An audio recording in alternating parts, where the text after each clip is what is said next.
नमस्कार, हेलो दोस्तों, welcome to study matters. आज से हम अपने चैनल पर एसएसटी एनसीईआरटी की क्लासेस शुरू कर रहे हैं, जिसमें हम एसएसटी एनसीईआरटी को पढ़ाएंगे। तो आज का हमारा टॉपिक है भारत, उसका आकार और स्थिति। कि भारत जो है वो इंडिया, मतलब कि इंडिया जो है वर्ल्ड में या विश्व में कहाँ पर स्थित है, उसकी लोकेशन को कैसे पता लगाया जाता है। अब हम एग्जैक्ट लोकेशन पता लगाते हैं किसी चीज़ की, तो हमें कैसे पता चलता है कि वो कहाँ है। तो वही चीज़ हम यहाँ सीखेंगे कि भारत की आकार और स्थिति। जैसे कि अभी हम शुरू करते हैं हमारी वीडियो। तो देखिए, भारत एक विशाल देश है और यह उत्तरी गोलार्ध में स्थित है। ठीक है ना, उत्तरी गोलार्ध में भारत एक विशाल देश और उत्तरी गोलार्ध में स्थित है। उत्तरी गोलार्ध मतलब जैसे कि हम इसमें देखेंगे अभी, ये जो वर्ल्ड का मैप है, इसमें आप देखिए कि वर्ल्ड को दो हिस्सों में डिवाइड किया है, नॉर्थ पोल और साउथ पोल। ये नॉर्थ पोल और ये साउथ पोल, इधर ये नॉर्थ है और ये साउथ है। ठीक है ना। तो अब हम इसमें ये देखेंगे कि इंडिया कहाँ है। तो जो हमारा इंडिया है, ये हमारा इंडिया है। यहाँ से करके देखिए एक मिनट, ये हमारा इंडिया है। अब इंडिया कहाँ, इंडिया की लोकेशन कैसे पता चलेगा। अब किसी ने पूछा इंडिया का, हमने बोल दिया वर्ल्ड में। वर्ल्ड में कहाँ है भाई, तो वर्ल्ड में मतलब कि भारत जो विश्व का मैप है इसमें कहाँ है, तो हमने बोल दिया भाई उत्तरी गोलार्ध में। ये उत्तरी गोलार्ध हमारा। ठीक है ना। तो उत्तरी गोलार्ध में कहाँ है, तो हम बताएंगे उत्तरी गोलार्ध में। फिर हमें एग्जैक्ट लोकेशन बताने के लिए हमें बताना पड़ेगा कि जो ये अभी आप इसमें देखिए एक मिनट, जैसे यहाँ दिया है कि यह मुख्य भाग जो इंडिया है, इसका जो मुख्य भाग भारत का, वो 8 डिग्री 4 मिनट उत्तर में, उत्तर से 37 डिग्री 6 मिनट उत्तरी अक्षांश। ठीक है ना, उत्तरी अक्षांश। अभी हम मैप में इसको एक बार यहाँ उत्तरी अक्षांश देख लेते हैं। अब उत्तरी अक्षांश हम देखेंगे, ये जो डायरेक्शन ये इधर दे रखी है ना, ये उत्तर की है, और ये जो दे रखी है ना ऊपर की तरफ, ये पूर्व की है। तो उत्तरी अक्षांश में हम देखते हैं कि इंडिया कहाँ है। तो जैसे आप यहाँ देखिए, तो ये जीरो है। यहाँ से देखिए, एक मिनट जूम करके दिखाती हूँ, ये जीरो है। तो जीरो से अब यहाँ देखिए आप लोकेशन को इंडिया की को, यहाँ 0 से 15 के बीच में, यानी यहाँ मिड में है। तो ये जो हम यहाँ अभी हमने देखा था ना कि ये 8 डिग्री 4 है, तो ये 8 डिग्री 4 यहाँ है।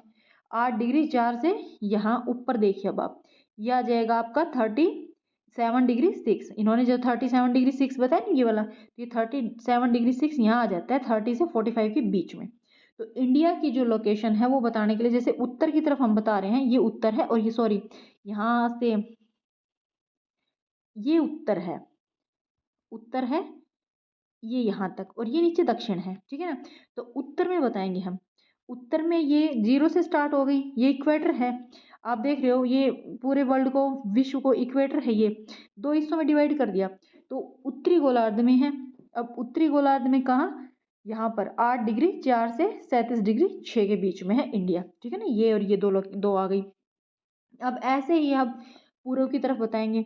अब ये देखिए ध्यान से, पूर्व की तरफ, अब यहाँ हमारा इंडिया स्टार्ट है, तो यहाँ से देखिए ये, और ये यहाँ तक। ठीक है ना।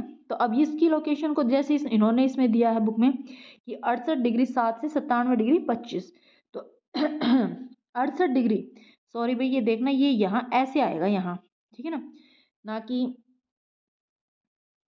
ये देखिए, अब एक मिनट, ये यहाँ, तो ये 60 के बाद 90, यहाँ देखिए शो कर रहा है 90, है ना। तो यहाँ 68 डिग्री से यहाँ, ये इंडिया ये जो है, ये है 97 डिग्री 25। सॉरी भाई, मिस्टेक हो गई थोड़ी सी, क्योंकि ये जो है ना, ये लाइन नहीं है। ये अब आप देखिए यहाँ जा रही है, ये जो आ रही है ना, ये इंडिया में ये वाली लाइन, ये यहाँ जाएगी यहाँ। ठीक है ना, ये यहाँ जाएगी यहाँ। ठीक है, और ये वाली जो है, अब ये जा रही है यहाँ। ठीक, तो ये इंडिया की लोकेशन बता रहा है, एग्जैक्ट लोकेशन, कि इंडिया जो है वो उत्तर में कहाँ और पूर्व में कहाँ। तो उत्तर में तो अक्षांश है, ये ध्यान रखिएगा। जो ये आपने पढ़ा होगा पिछली क्लासेस में, जो ये लेट लाइनें हैं, ये अक्षांश है, जो ये लेटी हुई लाइनें हैं, और ये जो सीधी लाइनें हैं, इनको देशांतर कहा गया है। इंग्लिश में इनको, हिंदी में तो इनको देशांतर कहते हैं, खड़ी लाइनों को, और लेटी हुई को अक्षांश। और इंग्लिश में तो इनको पढ़ना बहुत ही, ये लॉन्गिट्यूड हो जाती है। ये जो खड़ी लाइनें हैं ना, ये लॉन्गिट्यूड हो जाती हैं, लॉन्ग लॉन्ग लॉन्गिट्यूड। और जो ये लेटी हुई लाइनें हैं, इनको हम यहाँ लैटिट्यूड बोल देते हैं इंग्लिश में तो। ठीक है ना। पर अभी हमें सिर्फ इसकी लोकेशन देखनी है, तो वो देखते हैं। तो इंडिया की लोकेशन आपको समझ में आई होगी कि इंडिया कहाँ है। ये जो हमारा इंडिया है, ये जो हमारा इंडिया है, ये यहाँ से यहाँ तक उत्तर में, सॉरी पूर्व में, ना सॉरी उत्तर में ही है। तो इसकी लोकेशन यहाँ उत्तर में 8 डिग्री, ये जो दिया हुआ है 8 डिग्री 4 से 37 डिग्री 6। तो ये 8 डिग्री 4 यहाँ से 37 डिग्री 6 तक क्या है, उत्तरी देशांतर, सॉरी अक्षांश, उत्तरी अक्षांश है। और ये जो है ना, ये 68 डिग्री से 97 डिग्री 25 तक ये जो आ रहा है, ये क्या है, हमारा पूर्वी देशांतर है। ठीक है ना, पूर्वी देशांतर है। तो ये इंडिया की लोकेशन यहाँ है। अब इसके बाद हम आगे चलते हैं। यहाँ तक तो आपको समझ में आएगा कि यह उत्तरी गोलार्ध में स्थित है और इसका मुख्य भूभाग जो है, मुख्य भूभाग किसका, इंडिया का जो मुख्य भूभाग है वो 8 डिग्री 4 से, ये यहाँ 8 डिग्री 4 से 37 डिग्री 6 तथा उत्तर अक्षांश और 68 डिग्री 7 से पूर्व में 97 डिग्री 25 पूर्वी देशांतर तक है। और अब आ जाते हैं कर्क रेखा। ठीक है ना, कर्क रेखा 23 डिग्री 30 उत्तर में देश को लगभग 2 बराबर भागों में बांटती है। ठीक है ना, जो अब इसको हम दूसरे मैप पे, इंडिया के मैप पे समझेंगे। तो अभी समझ, 1 मिनट आप देख इस इंडिया के मैप पे इसको समझने की कोशिश करते हैं। ये देख लीजिए, ये कर्क रेखा आ गई। ठीक है ना, ये जो बीचों बीच जा रही है ना, ये कर्क रेखा है। अब ये कर्क रेखा इंडिया को 2 बराबर भागों में बांट रही है। ठीक है, अभी इसी मैप में आप थोड़ा सा और समझ लीजिए। जो ये है, अब ये 2 लाइनें, 2-3 लाइनें और शो कर रही हैं, तो ये क्या है, ये तो कर्क रेखा हो गई। ठीक है ना, ये इंडिया को 2 बराबर भागों में बांट रही है। अब ये 2 लाइनें और शो करती हैं, देखिए ये, एक तो ये,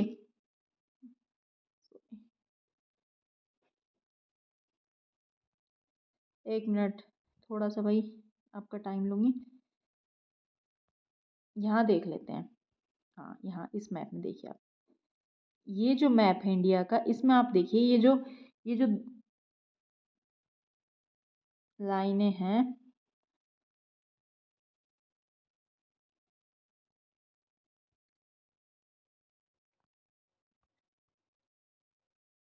यहाँ देखिए थोड़ा ध्यान से। ये जो है, ये वाली, ये क्या बता रही है, ये बता रही है इंडिया की पूर्व से पश्चिम तक की दूरी। यहाँ अरुणाचल प्रदेश से लेके और यहाँ गुजरात तक इंडिया की जो लंबाई है वो है 2933 किलोमीटर, जो ये दिया गया है। और ये वाली जो लाइन है, ये बता रही है कि जम्मू कश्मीर से लेकर तमिलनाडु में यहाँ कन्याकुमारी तक जो इंडिया की दूरी है, वो इंडिया की जो लंबाई चौड़ाई है वो क्या है, 3214 किलोमीटर। तो ये वाली जो है, आपका क्वेश्चन किसी तरह भी बन सकता है, आपको इनको ध्यान से पता होना चाहिए कि जो ये जम्मू कश्मीर से कन्याकुमारी है, उत्तर से दक्षिण तक की जो दूरी है वो ज़्यादा है, ये वाली। ठीक है ना, ये यहाँ से लेके यहाँ तक ज़्यादा है। और जो ये वाली है, ये वाली जो लाइन है या ये वाली जो दूरी है वो कम है, ये है 2933 किलोमीटर। और यहाँ से क्वेश्चन कई बार पूछे जाते हैं। एनसीईआरटी पढ़ना आपको, मतलब कि क्वेश्चन जो है ना, वो आप जो इस सिलेबस के अंदर जो ये चैप्टर है या बुक्स में जो मटेरियल दे रखे हैं, इन्हीं से आने हैं। ठीक है, इनको थोड़ा ध्यान से पढ़िए, एक एक चीज़ को, पॉइंट को। अब यहाँ से आप अपने नोट्स भी बना सकते हैं, आप अपनी बुक में अंडरलाइन भी कर सकते हैं। ठीक है ना, या इनको लिख भी सकते हैं। पर यहाँ ये जो क्वेश्चन है, यहाँ से मोस्ट इंपॉर्टेंट है ये क्वेश्चन, ये टॉपिक्स, यहाँ से क्वेश्चन बहुत जरूर, मतलब कि पक्का आएगा। ठीक है ना, अभी इसके साथ साथ इन 2 लाइनों के साथ साथ ये लाइन और डिफाइन कर रखी है। अब इसको देखिए, ये क्या है, मानक याम्योत्री, यानी ये टाइमलाइन है। ठीक है ना, मानक याम्योत्री, ये क्या है, इंडिया की टाइमलाइन है। ये यहाँ, ये इंडिया की टाइमलाइन है। और कितने डिग्री पर है, 82 डिग्री 37 पर है। ये जो दे रखा है ना, ये 82 डिग्री 37, तो ये इंडिया की टाइमलाइन है और ये 82 डिग्री 37 पर है। और ये कहाँ से जाती है, ये उत्तर प्रदेश की मिर्ज़ापुर से होकर निकलती है। ठीक है ना, ये यहाँ जो इसका सेंटर माना गया है, जो निकलती तो कई स्टेट से है, बट जो सेंटर है ना इसका टाइमलाइन का, वो उत्तर प्रदेश का मिर्ज़ापुर माना गया है। अब आप एक बात और समझिए कि अब इसी लाइन को टाइमलाइन क्यों बनाया, क्योंकि देखिए जो ये है, यहाँ से इंडिया की स्टार्टिंग है। अब ये यहाँ तो हो जाता है अरुणाचल प्रदेश और ये गुजरात। अब इन दोनों के बीच में जो है ना, टाइम का डिफरेंस है 2 घंटे का। सूरज यहाँ 2 घंटे पहले निकलता है और यहाँ 2 घंटे लेट निकलता है। तो इसका रीज़न क्या है, इसका रीज़न यही है कि यहाँ 2 घंटे पहले क्यों निकलता है, यहाँ 2 घंटे लेट, क्योंकि सूरज पूर्व में जल्दी दिखाई देता है, तो यहाँ जल्दी दिखाई देता है, यहाँ लेट दिखाई देता है। तो वो 2 घंटे का जो अंतर था ना, इनका जो टाइमलाइंस, ये छोटे, ये जो देशांतर हैं, ये सब क्या है, ये जो देशांतर हैं ये क्या करते हैं, ये हर 4 मिनट का डिफरेंस होता है, हर एक देशांतर के अंदर 4 मिनट का डिफरेंस होता है। जो देशांतर लाइनें दे रखी है ना, ये वाली, तो इनमें क्या होता है, 4 मिनट का डिफरेंस होता है। तो अब यहाँ से लेके और जो ये यहाँ हम पहुँचते हैं यहाँ तक, फिर 4 घंटे, मतलब कि सॉरी 4 मिनट का जो डिफरेंस है वो 2 घंटे हो जाता है, क्योंकि जितने भी बीच में लाइनें आ गई, जितने भी बीच में देशांतर आ गए, उनमें हर एक में 4 मिनट का डिफरेंस है। तो अब क्या होगा कि इंडिया में अब भाई ऐसा थोड़ी है कि 2-2 3-3 टाइम चलेंगे, ऐसा तो नहीं हो सकता ना। तो एक टाइम बनाने के लिए भी एक टाइम लाइन हो, एक ही टाइम हो पूरे इंडिया का, इसलिए इस लाइन को, जो ये मानक आयामी उत्तर है ना, इसको सेट किया गया टाइम लाइन कि भाई हाँ ये सेंटर में आता है, तुम भाई 1 घंटा आगे आ जाओ, तुम भाई 1 घंटा पीछे आ जाओ, ठीक है ना, ऐसे करके तुम 1 घंटा आगे चल दो, तुम 1 घंटा पीछे हो जाओ। तो ऐसे करके इन्होंने इसे टाइम लाइन बनाया था, ठीक है।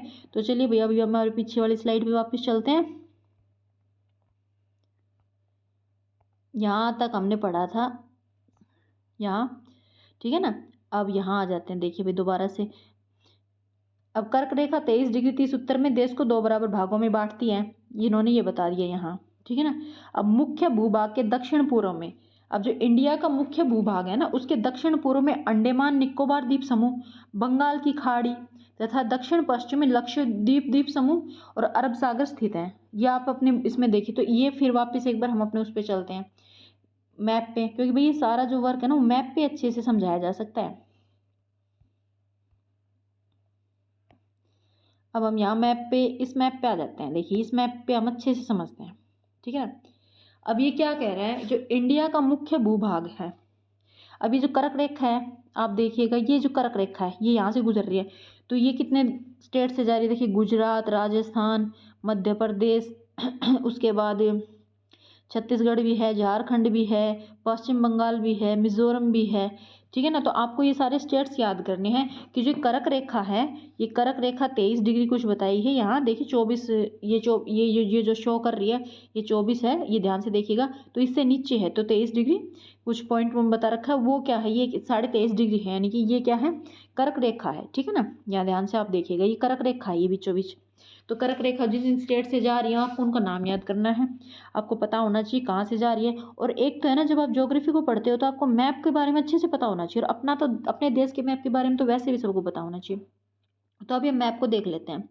अब मैप में क्या दिखाया गया, क्या आप तो पहले तो आपको सभी स्टेट्स याद होने चाहिए, हमारे मैप में कौन सा स्टेट कहाँ है और उनकी राजधानियाँ क्या हैं, ठीक है। अभी चलिए अब फिर उसके पड़ोसी देश हमें पता होना चाहिए। तो ये जो पाकिस्तान एक हमारा पड़ोसी देश ये है, फिर अफगानिस्तान देखिए यहाँ टच कर रहा है, थोड़ा सा टच कर रहा है अफगानिस्तान की बाउंड्री को, कश्मीर टच कर रहा है, कश्मीर भी कौन सा, पीओके, जो पाक के अंडर में आता है वो, ठीक है ना। पर हमने तो नहीं माना है ना, पाक अधिकृत कश्मीर बोलते पीओके को, पर इंडिया ने अभी इसी एरिया को भी अपना ही पार्ट माना है। अब ऐसा नहीं किया कि भाई हाँ जाओ पाकिस्तान का हो गया ये, ठीक है। तो पाकिस्तान, अफगानिस्तान, एक चीन हो गया, ठीक है, ये चाइना, ये नेपाल, फिर भूटान, ठीक है ना, फिर बांग्लादेश, म्यांमार। आपको अपने जो पड़ोसी देश हैं उनके बारे में पता होना चाहिए, और ये जरूर पता होना चाहिए कि कौन से, जैसे पाकिस्तान है, पाकिस्तान से गुजरात टच करता है, राजस्थान टच करता है, पंजाब टच करता है, जम्मू कश्मीर टच करता है, ठीक है ना। तो जो जो स्टेट्स हैं, जो जो स्टेट्स हमारे इनसे टच कर रहे हैं, तो हमें उनके बारे में पता होना चाहिए कि कौन से हमारे पड़ोसी देश से हमारा कौन सा राज्य, हमारे देश का कौन सा राज्य टच करता है। जैसे नेपाल से उत्तर प्रदेश है, उत्तराखंड है, बिहार है, सिक्किम है। तो ये हमें सभी पता होना चाहिए, इनको आप ध्यान से मैप में कीजिएगा। मैप को करने से आपकी आधे क्या 80% क्वेश्चंस इस चैप्टर के सोल्व हो जाएंगे, आपको पक्का हो जाएगा, ठीक है ना। फिर आप कभी मात नहीं खाओगे इन क्वेश्चंस में। उसके बाद अभी हम अब ये देखिए, अभी पढ़ रहे थे कि हाँ श्रीलंका भी इसका जैसे कि पड़ोसी देश है। अब श्रीलंका के साथ साथ मालदीव भी है, ये क्या है, द्वीप समूह है, ठीक है ना। अब भारत में इधर क्या है, ये अरब सागर, भारत को जो, अब ये पूर्व इधर, ये तो पूर्व हो गया, ये पश्चिम हो गया, ये उत्तर हो गया भारत का, ये दक्षिण हो गया, ठीक है ना। तो पूर्व की तरफ क्या लग रहा है भाई, स्थल सीमा है पूर्व की तरफ।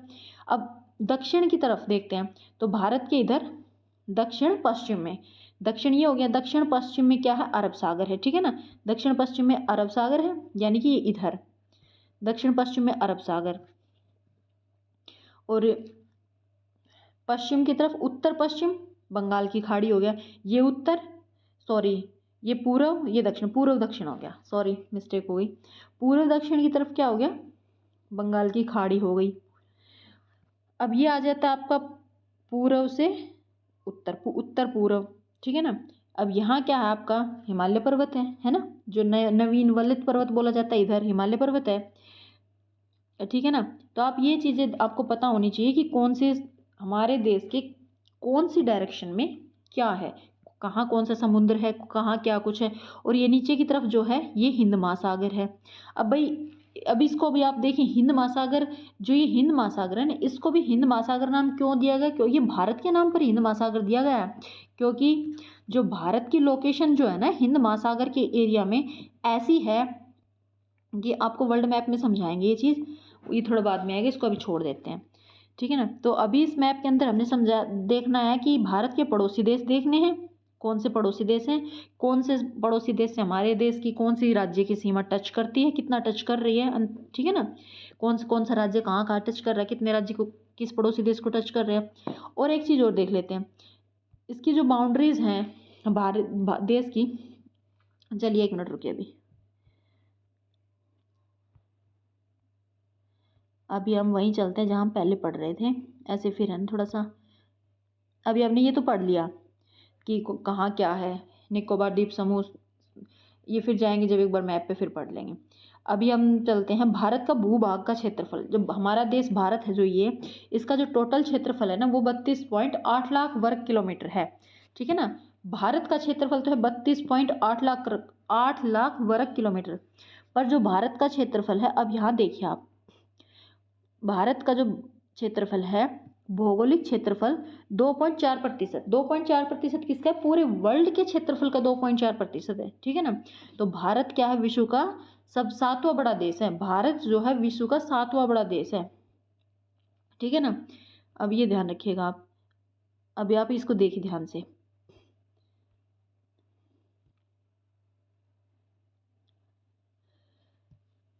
भारत की जो स्थल सीमा रेखा है, अभी हमने देखा था ना कि पाकिस्तान, ये पाकिस्तान, अफगानिस्तान, चाइना, भूटान, ये सब जो स्टेट, जो दूसरे राज्य हैं भारत की सीमा रेखा को टच करते हैं, तो जो स्थल यानी जमीन से जो लगी हुई सीमा रेखा वो कितनी है, 15,200 किलोमीटर है। और समुद्री तट रेखा, वो एरिया जहाँ समुद्र लगा हुआ है, ठीक है ना, वो एरिया जहाँ समुद्र है, जैसे कि समुद्री तट रेखा भी आप यहाँ देखिएगा, समुद्री तट रेखा, जिसमें हम अंडमान निकोबार द्वीप समूह और लक्षद्वीप समूह को भी शामिल कर लेते हैं, ठीक है ना, उन दोनों को इंक्लूड कर लेते हैं। तो समुद्री तट रेखा कितनी है हमारी, 7,516.6 किलोमीटर। जो स्थल से टच करती हुई सीमा रेखा है वो तो हमारी 15,200 किलोमीटर है। और जो लक्षद्वीप समूह, अंडमान निकोबार द्वीप समूह और जो जितना भी मतलब कि पानी वाला एरिया है हमारे देश को, जहाँ जहाँ भी समुंदर, ये बंगाल की खाड़ी, अरब महासागर और हिंद महासागर टच करते हैं, और जो हमारी अंडमान निकोबार द्वीप समूह और ये लक्षद्वीप हैं, ये इन सब की सीमाओं को इंक्लूड कर लें तो ये 7,516.6 किलोमीटर है, ठीक है। अब ये आगे क्या कह रहा है, भारत के उत्तर पश्चिम, उत्तर तथा उत्तर पूर्वी सीमा पर, यानी कि भारत के उत्तर पश्चिम में नवीनतम वलित पर्वत है, जो मैंने अभी आपको लास्ट पीछे समझाया था मैप पर। इसके दक्षिण का भूभाग उत्तर में चौड़ा 22 डिग्री उत्तरी अक्षांश से हिंद महासागर की ओर संकरा हो जाता है। अब इसको हम और मैप में देख लेते हैं, ठीक है ना। तो अभी इसको मैप में देखते हैं, 1 मिनट, चलिए पहले तो हम 1 मिनट इस मैप पे आते हैं। अब यहाँ देखिए आप लोग, इस मैप में क्या कह रहा है,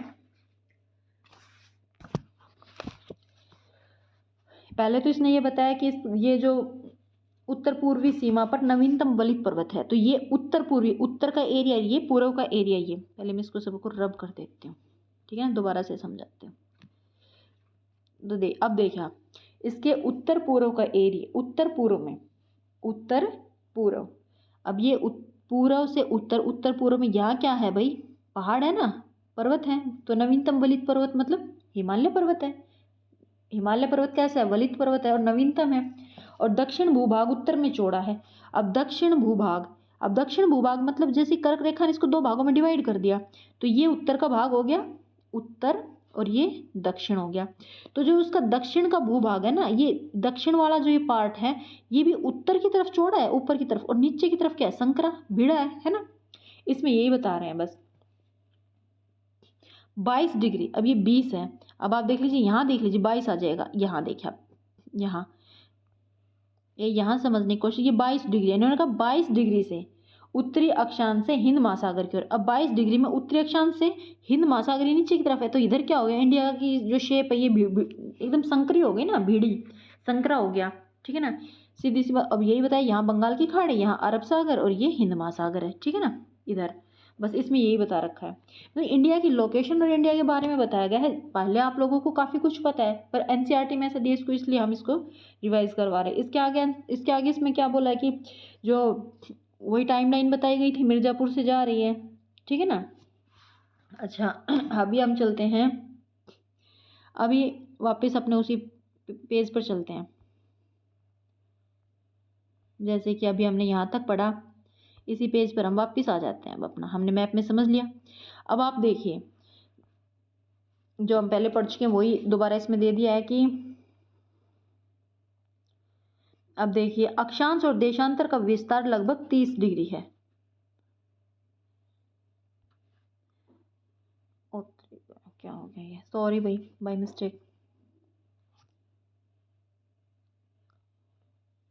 हाँ, अभी देखिए आप, एक मिनट, अब ये देखिए क्या कह रहा है कि अक्षांश और देशांतर का विस्तार लगभग 30 है, ठीक है ना। जो ये अक्षांश है और देशांतर, इनका विस्तार लगभग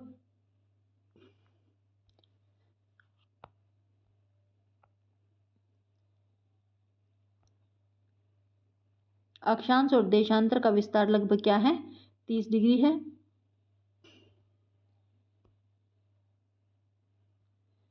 अरे भाई बहुत पंगा हो रहा है।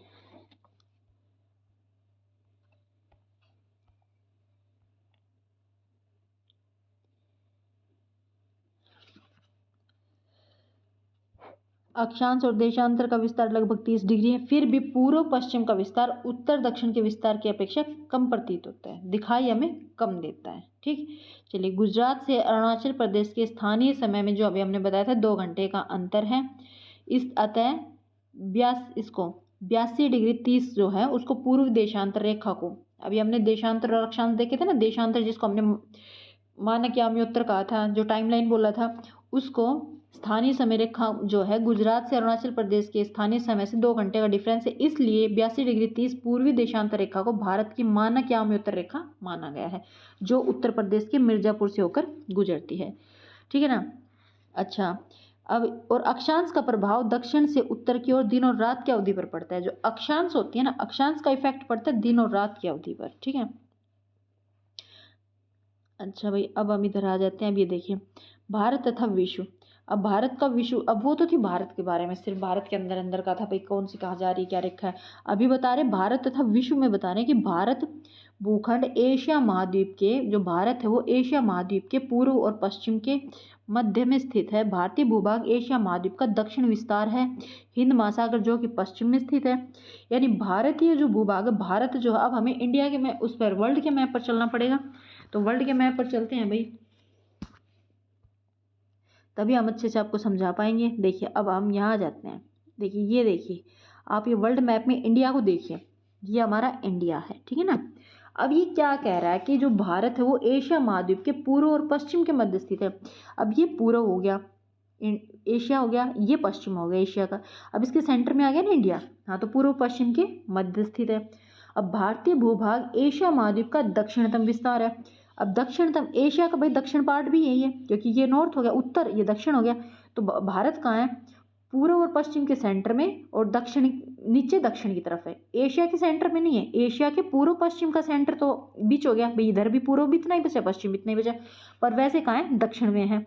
हिंद महासागर, ये हिंद महासागर आ गया नीचे की तरफ। अब हिंद महासागर में जो क्या है, अब आप देखिए, अब यूरोप से जो यूरोप की कंट्रीज होगी, अफ्रीका की कंट्री हो गई, और इधर ये पूर्वी एशिया की देश हो गए, मतलब कि इन सभी देशों का सेंटर एक तरह से इंडिया हो गया है, ठीक है ना। अब यहाँ से भी जो व्यापारी आते हैं, ये समुद्र मार्ग से यहाँ से भी, तो इनके लिए जो बीच का सेंटर हो गया वो इंडिया हो गया, है ना।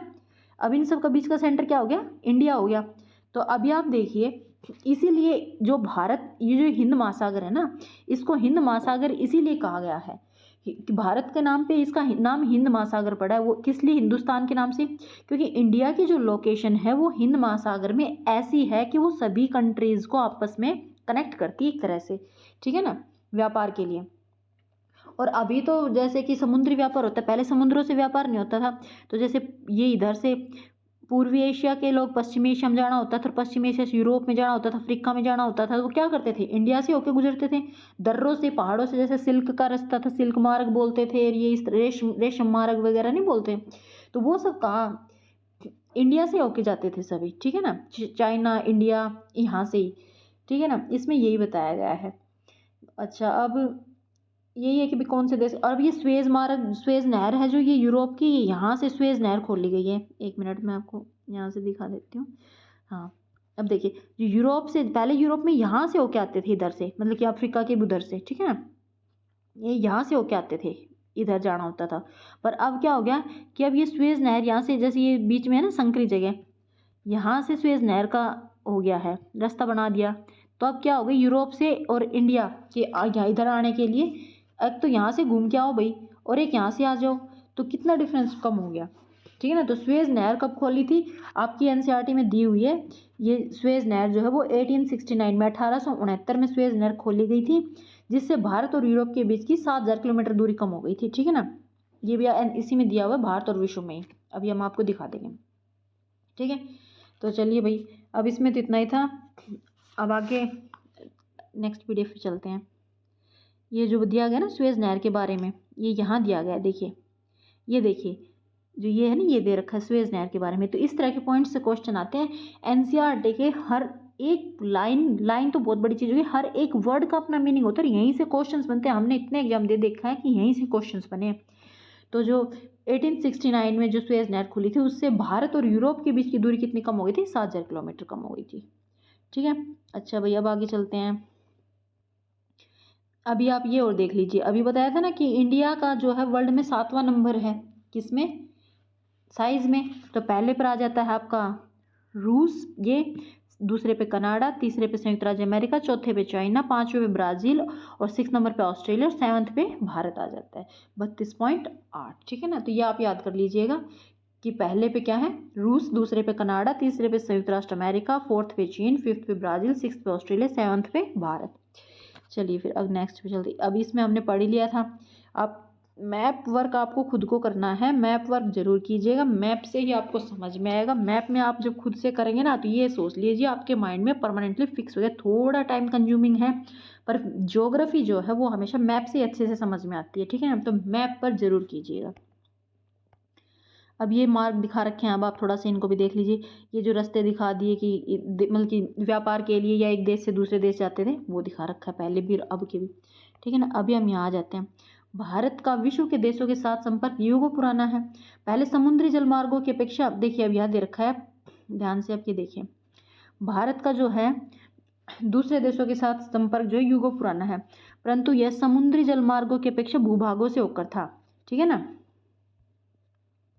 ये क्या है, भूभाग से होके था पहला। उसी उत्तरी पर्वतों के दर्रे से अनेक प्राचीन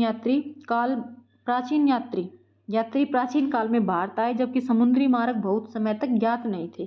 फिर समुद्र से जो रास्ते थे पहले उनके बारे में नहीं पता था, ठीक है ना। तो पर्वतों से, पहाड़ों से, दर्रों से, यानी जो स्थल भाग है ना, वहाँ से यात्री आते जाते थे। और अब क्या होता था भाई, पहले जब यहाँ से आते जाते थे, तो भाई एक देश के लोग दूसरे देश में जा रहे तो अपने विचारों का, ठीक है ना, विचारों का, वस्तुओं का क्या होता था, आदान प्रदान करते थे। भारत का पश्चिम, मध्य, पूर्वी एशिया तथा दक्षिण एशिया के पड़ोसी देशों के साथ एक अद्भुत संपर्क था, ठीक है ना। ये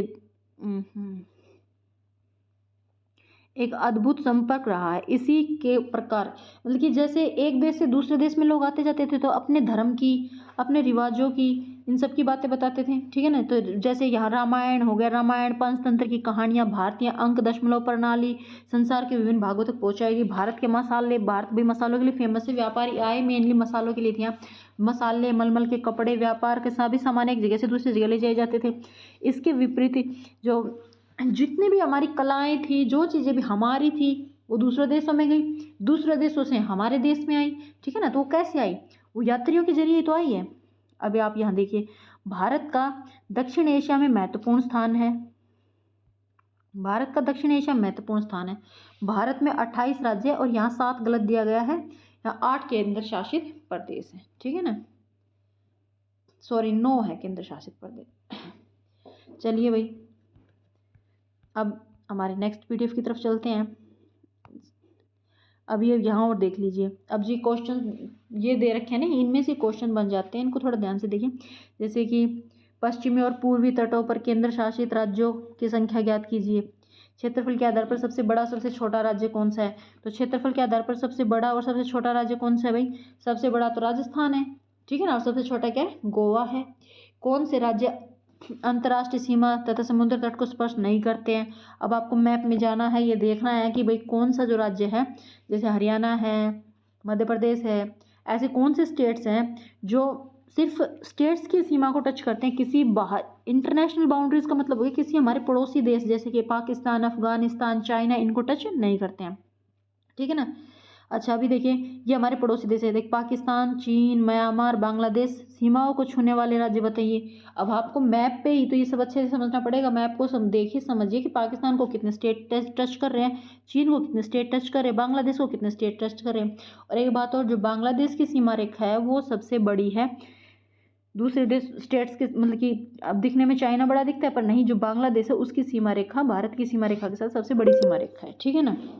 भारत की भूमि की सीमाएं ये देख लीजिए, भारत की भूमि सीमाएं जो है, भूमि यानी जमीनी सीमाएं जो उत्तर पश्चिम में पाकिस्तान की तरफ, उत्तर पश्चिम पाकिस्तान और अफगानिस्तान के साथ, उत्तर में चीन और नेपाल और भूटान के साथ, और पूर्व में म्यांमार व बांग्लादेश के साथ। तो आप ये उसमें अभी हमने मैप में देखा भी था और अभी दोबारा देख लेते हैं। जैसे मैप आ गया हमारा, अब देख लीजिए अब पाकिस्तान है, ये पाकिस्तान है। अब आप देख लीजिए पाकिस्तान राजस्थान भी टच कर रहा है, गुजरात भी टच कर रहा है, पंजाब भी टच कर रहा है, सिर्फ हरियाणा बच गया है भाई, जम्मू कश्मीर टच कर रहा है। इधर ये क्या हो गया, पाकिस्तान के साथ टच कर रहे हैं। पाकिस्तान कहाँ है आपके? पश्चिम में है, पाकिस्तान ये पश्चिम हो गया ना, पश्चिम की तरफ है पाकिस्तान हमारा, पश्चिम में है, ठीक है। अभी आप इधर देखिए मैप को थोड़ा सा, अब ये हमारा आ गया चीन, और ये नेपाल, और ये भूटान, तो ये कहाँ है हमारे उत्तर में है ना। और इनके साथ कौन सा स्टेट टच कर रहे हैं? अब चीन के साथ जम्मू कश्मीर भी टच कर रहा है, हिमाचल है, उत्तराखंड है, चाइना के साथ फिर नेपाल के साथ उत्तर प्रदेश है, बिहार है, ठीक है ना, और सिक्किम है। अब ऐसे ही भूटान के साथ सिक्किम भी टच कर रहा है, और असम टच कर रहा है, अरुणाचल प्रदेश टच कर रहा है। ऐसे ही करके आपको देखना है कि कौन सा स्टेट, तो आप मैप में देखिएगा आपको अच्छे से समझ में आएगा। अब ये पूर्व की तरफ आगे, पूर्व की तरफ आपका म्यांमार है, आपका पड़ोसी देश, और एक बांग्लादेश है, ठीक है ना। फिर आपके समुद्र में आ जाते हैं, समुद्री पड़ोसी आ जाते हैं, ठीक है। इसके बाद चलिए भाई, इसके बाद अब क्या दे रखा है, इसके बाद दे रखा है कि दक्षिण में समुद्र पर हमारे पड़ोसी 2 द्वीप समूह हैं, ठीक है ना, पड़ोसी 2 द्वीप समूह, दक्षिण में समुद्र पर हमारे पड़ोसी 2 द्वीप समूह राष्ट्र हैं, एक श्रीलंका और एक मालदीव। जैसे आप अभी आपको बताएंगे श्रीलंका और मालदीव, ठीक है ना। भारत और श्रीलंका के बीच में जो समुद्री रास्ता है ना, जो मार्ग है, उसको क्या कहते हैं? ये क्वेश्चन भी एग्जाम में कई बार आया। एक तो पाक जल संधि कहते हैं और दूसरा मन्नार की खाड़ी, दोनों को एक ही नाम है, ठीक है, पाक जल संधि और मन्नार की खाड़ी। मालदीव जो है वो लक्षद्वीप की तरफ स्थित है, ठीक है ना। अभी आप ये देखिए, अपने पड़ोसी देशों के साथ भारत के भौगोलिक, जो पड़ोसी देश है ना भारत के, उनके साथ भौगोलिक और ऐतिहासिक संबंध बहुत ही अच्छे रहे हैं, ठीक है। अब आप अपने एटलस में, यानी कि आप अपने बुक में मानचित्र वगैरह अच्छे से देख लीजिए। तो बस यही बताया गया है। अब आप यहाँ देख लीजिए एक बार इसमें कि ये जो है ना भारत के, इसमें ये श्रीलंका और ये मालदीव्स, ये पड़ोसी देश हैं। मालदीव्स किधर है, ये ध्यान रखिएगा, लक्षद्वीप की तरफ है। लक्षद्वीप किधर है? अब ये पूर्व हो गया तो ये पश्चिम में है, दक्षिण पश्चिम में, ये दक्षिण पूर्व में है, ये दक्षिण पश्चिम में, तो ये इधर लक्षद्वीप मालदीव, ये ध्यान रखिए, आपको लक्षद्वीप का पता है तो मालदीव दीव से मिल जाएगा, ठीक है ना। तो चलिए भाई, ये जो भारत की लोकेशन थी, भारत का आकार और स्थिति, जो एनसीईआरटी का एनसीईआरटी की जो सिलेबस है एसएसटी एस्टेट में आएगा, उसमें हमने ये एक टॉपिक क्लियर कर दिया है। आपको अगर अच्छा लगा हो, समझ में आया हो, तो प्लीज़ वीडियो को लाइक कीजिए और कमेंट करके बताइए। अगर आपको कोई कमी लगी हो, किसी और टॉपिक पे आप वीडियो चाहते हो तो प्लीज़ कमेंट करके बताइएगा।